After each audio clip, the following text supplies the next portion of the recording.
दोस्तों नमस्कार आप सभी को। और सुधीर सर की मार्गदर्शन में, उनकी मेहनत से, उनकी सूझबूझ से शोध यात्रा चिनाब नदी के किनारे पहुंच गई है और पंकज जी ने मुंह मीठा कर लिया है। यात्रा समापन की घोषणा हो रही है। सुधीर सर कीजिए कथा शुरू, फिर बात शुरू करते हैं। सारे दोस्तों को याद करते हैं क्या सीखा, किससे मिले। सबसे पहले 1 जून को जब यात्रा शुरू हुई तो सुधीर जी ने सेल्फ मारा और गाड़ी ठंडी हो गई। गाड़ी हिली नहीं।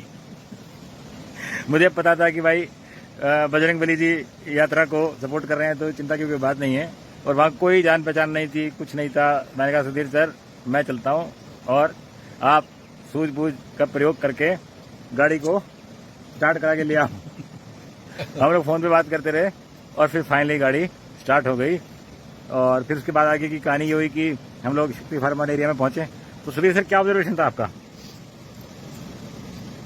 शुरुआत में तो सर थोड़े अंदर से गए थे तो ये गाड़ी क्योंकि थोड़ी पुरानी गाड़ी है बेचारी, और उम्मीद नहीं थी यहाँ तक पहुँचा देगी क्या। फिर भी भाई मित्र लोगों का साथ सहयोग, आशीर्वाद और परमात्मा बजरंगी की कृपा से नज़दीक लगा दिया। आज शुरू के 2 ही दिन तंग हुए, थोड़े बढ़िया रहा था।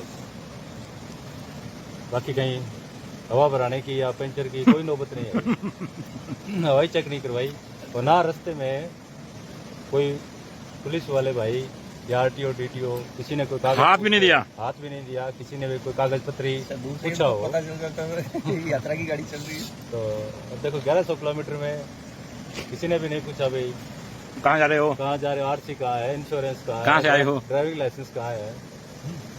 तो बढ़िया पहुंच गए। तो साहब पहला ऑब्जर्वेशन क्या था आपका? शोध यात्रा पहला शोध क्या था?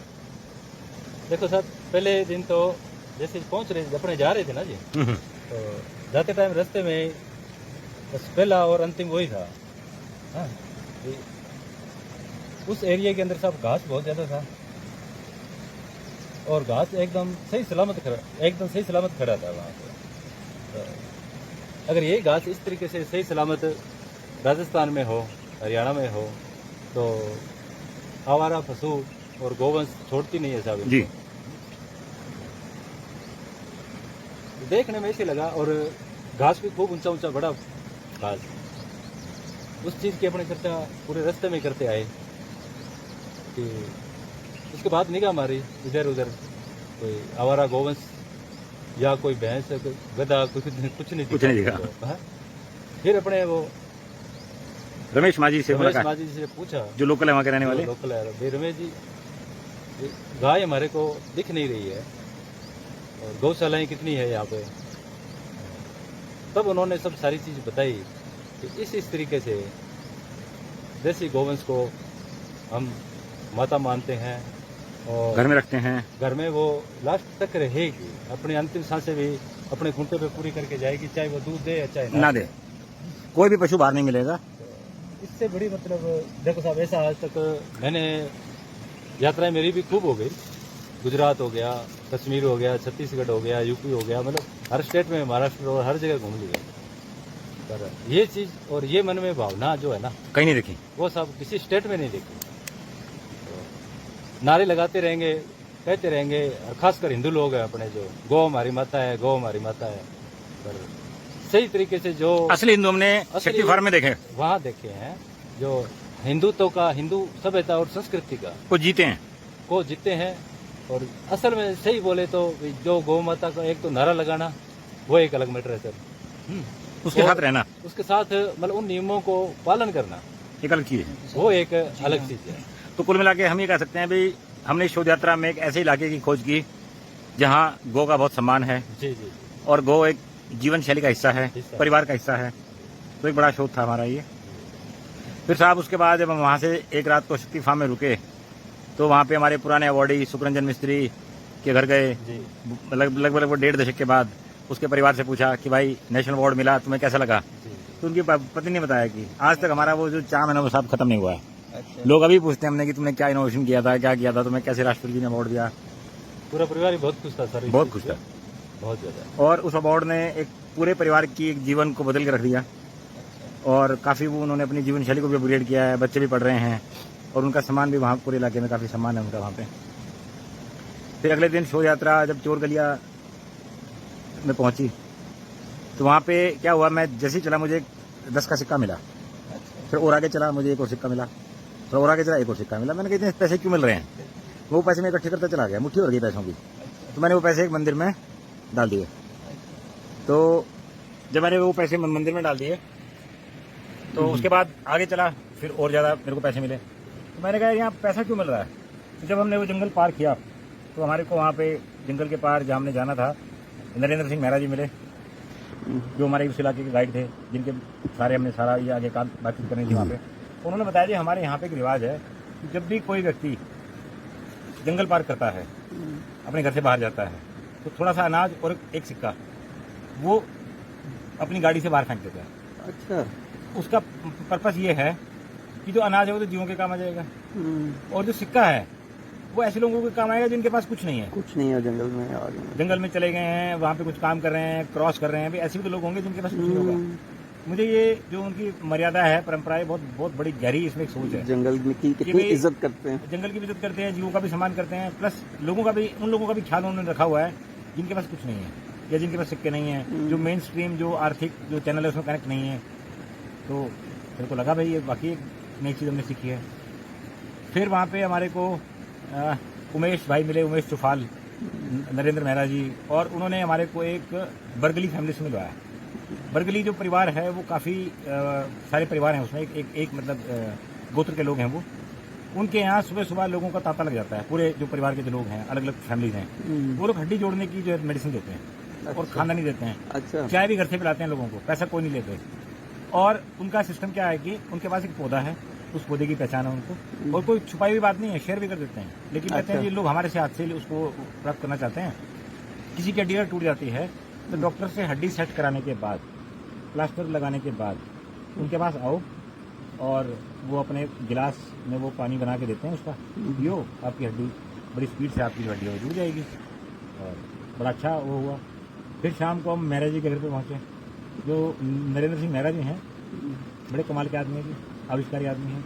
गेहूँ की उन्होंने किस्म बनाई है नरेंद्र वन के नाम से, और बड़े मतलब मन से उन्होंने अपने घर में फ़ोन किया कि भाई हमारे शोध यात्री आ रहे हैं, वहाँ पे एक रायता बनता है, खीरे का रायता, उसमें राई उसको ऐड किया जाता है, उसको खा के एक छींक आती है जोर की, मतलब वो ऐसे पूरा दिमाग में लगते जाके। उसको उन्होंने कहा फ़ोन करके अपने बेटे को कि इतनी राई डालनी है इसमें कि शोध यात्रियों के मतलब दिमाग में वो राई चढ़ जाए, दिमाग खुल जाए, उनकी जो नसें दिमाग की खुल जाए, छींके बंद नहीं होनी चाहिए। अच्छा, वो जो रायता बनता है साहब, पुराने जो पके हुए खीरे होते हैं ना, पुराने पके हुए खीरे, उनसे बनता है। तो बड़ी जोरदार उन्होंने आम पार्टी भी कराई। वो आम पार्टी ऐसी कराई, आज तक बंदी हुई आम पार्टी, डेली आम पार्टी चल रही है भाई साहब, डेली। मुहूर्त बहुत अच्छा रहा। मेरा जी ने साहब बढ़िया शानदार मुहूर्त कराया बड़ा आमों का।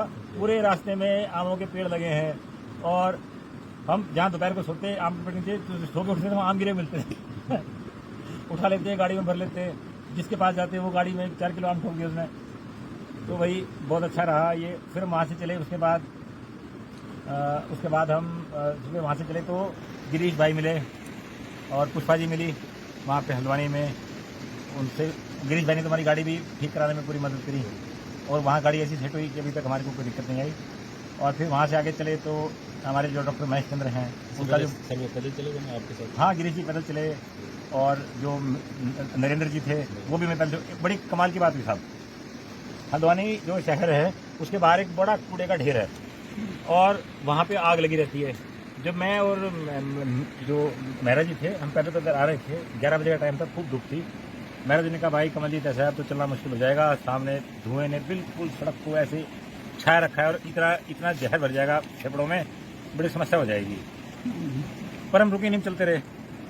पता नहीं ऐसा क्या चमत्कार हुआ, हवा की डायरेक्शन चेंज हुई और हमारे देखते देखते एकदम सड़क साफ हो गई, क्लीन। अच्छा। एक धुएं का, एक उस पर तिनका नहीं धुएं का। अच्छा। मेरा जो मैं बहुत हंसे, मैंने कहा देखो भाई क्या बजरंगबली जी ने क्या कमाल का काम किया। और हम ऐसे वहां से क्रॉस हुए, हमारी बगल में पूरा जल रहा था, हमें उसकी स्मेल नहीं आ रही थी। अच्छा अच्छा, है ना साहब? बड़ा मजा आया, हमने ये चमत्कार देखा, और ये चमत्कार 2 बार हुआ हमारे साथ। एक बार और भी आगे ऐसे यात्रा में ऐसी घटना घटी। फिर उसके बाद हम वहाँ से रघुराज भाई के पास पहुँचे, फिर रास्ते में लाल कुआं में डॉक्टर महेश चंद्र जी हैं हमारे आईवीआई के अंदर, उनका भांजा है, वो लाल कुआं में मिल्क प्लांट में काम करता है। वो आया बीच में, वो भाई बहुत सामान ले गया हमारे लिए, लस्सी दूध बातचीत हुई उसके साथ में भी, बहुत बढ़िया रहा। और फिर रघुराज भाई के घर में रुके रात को, वहाँ रमेश माँ जी फिर पहुँच गए। उनके जो साले साहब हैं, मैं नाम भूल गया उनका भी, दिमाग में नहीं आ रहा मेरे को, मैं भी नाम लूँगा फिर उनका, ढूंढ लिया। तो उनके साथ बातचीत हुई और फिर वहाँ से सुबह सुबह चले हम इंदरपुर गए। इंदरपुर में इंद्रासन सिंह के घर गए, उनके बच्चे मिले इंद्रासन सिंह के। उन्होंने बताया कि उन्होंने कैसे एक भाई को बीज बनाने का सारा काम दे दिया है और वो बीजों का सारा काम कर रहा है। वहाँ से फिर डॉक्टर चंद्रेश्वर तिवारी जी आ गए वहाँ पे, जो डायरेक्टर एक्सटेंशन हैं एग्रीकल्चर यूनिवर्सिटी के। और फिर उनके साथ पैदल 6 किलोमीटर चल के उनके घर पे गए। और सुबह फिर उनके घर पे सारे भूपेंद्र सिंह जोहल, गुरप्रीत भाई साहब, ये सब लोग इकट्ठे हो गए वहाँ पे।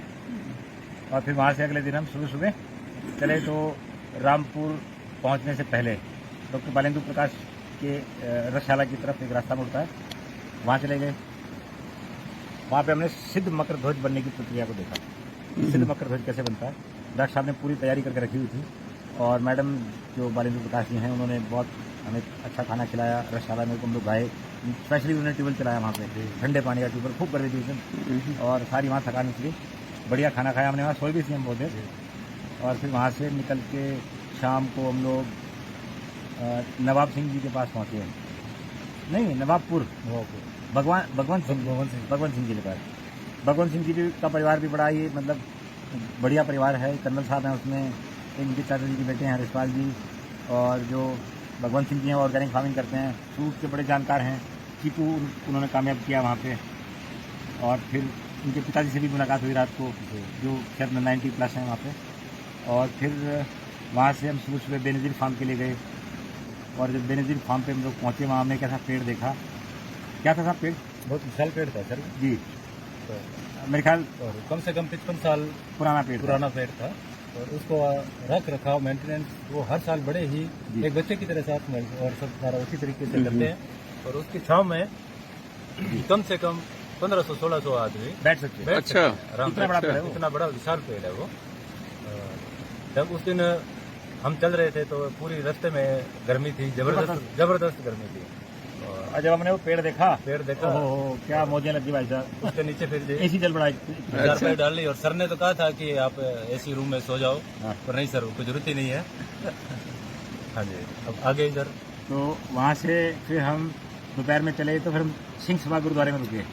तो वहाँ बिट्टू भाई साहब ने फ़ोन कर दिया था बेनज़ीर फार्म वाले ने, तो वहाँ रात रुके। बढ़िया खिचड़ी पकाई, वहाँ हमने हलवा बनाया था। जी देसी माल राजस्थानी माल। और फिर वहाँ से हम चले दोपहर में हमारे को मिल गए वहाँ पे ऋषिपाल भाई साहब। तो हमारे साथ वो पैदल चले, उनके साथ संजीव गुप्ता जी भाई साहब मिले। गुप्ता जी भी बहुत कमाल के आदमी है भाई, मजा आ गया मिलकर उनसे। और फिर शाम को हम पहुंचे दीपक मेहंदी जी के पास में। उनका सत्तू अभी तक खत्म नहीं हुआ। ईश्वर भाई साहब वाला उनका सत्तू अभी तक भी चल रहा है। लास्ट राउंड अभी पंकज भाई साहब के लिए फायर किया उसका। बहुत बढ़िया भाई, बहुत बढ़िया। फिर जब दीपक जी से मिले तो चमत्कार हो गया। रात को 10:30 बजे अपना ऑफिस ला के बैठे थे साहब। उन्होंने एक उनकी संस्था है जार्ड्स करके, Jubilant agriculture rural development society ऐसे करके उनकी। और वो कम से कम 3000 एग्रीप्रेन्योर्स को देश खास यूपी में वो ट्रेन कर चुके हैं। अच्छा, एंटरप्रेन्योर्स को। और नाबार्ड के साथ और मैनेज के साथ मिलकर उनका प्रोग्राम चलता है। बहुत बड़े आदमी है, बहुत दिलदार आदमी है साहब, और दिल से करने वाले आदमी। उन्होंने जो इंस्टीट्यूशन बनाया है उसमें हर तरह का पेड़ पौधा सब उन्होंने लगाया है। बड़ा शौक है उनको, और जहाँ भी वो जाते हैं वहाँ से चीज़ें लेके आते हैं। और एक छोटी सी जगह उन्होंने लर्निंग का बहुत बढ़िया उन्होंने अपना एक सिस्टम क्रिएट किया वहाँ पे। और बहुत बच्चे हैं वहाँ पे पढ़ने के लिए आते हैं, सीखने के लिए आते हैं।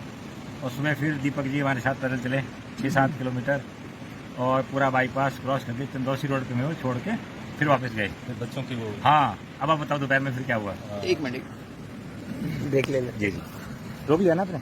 नहीं, जी जी तो सर अपने को छोड़ के चले गए थे वापस। जी जी जी जी। और फिर करीब 12 बजे के करीब सर अपने स्टाफ और स्टूडेंट्स को लेके आ गए, बस में लेके लंच भी बना के लाए थे। और लंच भी साथ में बना के लाए थे। और फिर आपने बच्चों को संबोधित भी किया जी। और लंच भी सर ने और पूरे स्टाफ ने अपने साथ बैठ के किया। बहुत बढ़िया। और सर ने अपने को सम्मानित किया। जी जी जी, उन्होंने मोमेंटो वगैरह भी दिया जी, वो भी बहुत खुशी हुई सब सारी। अब फिर वहाँ से हम चले कोई नहीं पंकज जी आप संभालो। वहां से चले चले हम पहुंचे बरगोटी, नहीं बरगोटी तो उनका नाम था बेलारी। तो वहां हमें मिले भाई अरेंद्र बरगोटी जी मिले। अरेंद्र बरगोटी भाई साहब भी एक कमाल के इनोवेटर फार्मर हैं जी, बहुत कम बोलने वाले, टू द पॉइंट प्रिसाइज, और उन्होंने इतने अच्छा एक इनोवेशन किया है वर्मी वॉश प्रोडक्शन का कंटिन्यूस प्रोसेस। अच्छा। मैंने आज तक जितने भी वर्मी वॉश देखे हैं सब टप टप टप करके बोतल भरते हैं। अब अरेंद्र भाई ने देखा यार ऐसे टप टप तो मर जाएंगे यार, उन्होंने कंटिन्यूस प्रोडक्शन का एक प्रोसेस बनाया। उन्होंने क्या किया, जैसे क्रिएटिविटी का मतलब क्या होता है, creativity is an eye which sees relationship between two unrelated things, यानी दो ऐसी चीजें जिनमें संबंध नहीं है उनके बीच में रिलेशन ढूंढ देना क्रिएटिविटी है। अब इन्होंने क्या किया, जो सबमर्सिबल ट्यूबवेल लगता है उसमें एक जाली लगती है, उस जाली का प्रयोग इन्होंने एक थैला बनाने किया।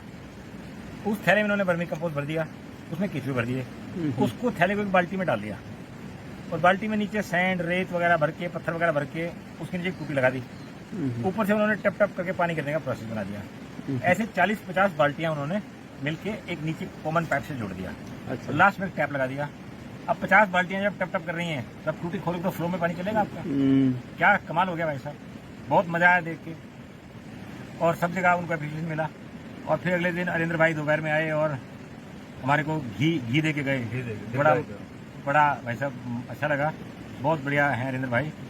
और बहुत उनके चेहरा जब भी मेरे को लगता है देखता हूँ तो मेरे को एक बहुत सीरियस फार्मर की उनका एक चरित्र है उनका, बहुत बढ़िया भाई। अरेंद्र भाई सलाम है आपको।